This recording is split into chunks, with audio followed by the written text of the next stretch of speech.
May kasama po kaming adik sa bahay. Ang tanong ko po, sakaling ma-raid ang bahay namin dahil nga po sa kanya, makakasama po ba kami sa makakasuhan? Ayan po, Attorney Mary from Erickson.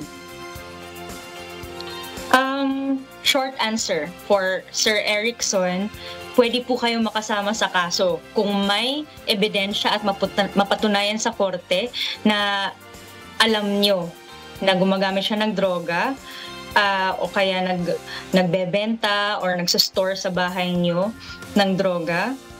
Kasi ayon sa Republic Act 9165 o ang Comprehensive Dangerous Drugs Act of 2002, lahat ng nasa bahay ay maaaring makasuhan kung may kinalaman sila sa illegal na droga kahit sinabing hindi nila alam. Naku, ganun pala yun, attorney. Parang malalagay sa alanganin yung buhay ng isang tao, di ba po? Kahit na wala siyang alam, di ba? Kung nang-raid na raid yan sa bahay.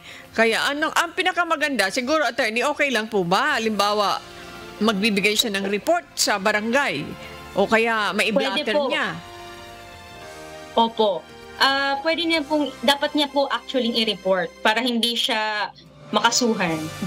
Hindi siya masama sa kaso at wala siyang kinalaman doon kung mahuli yung drug addict.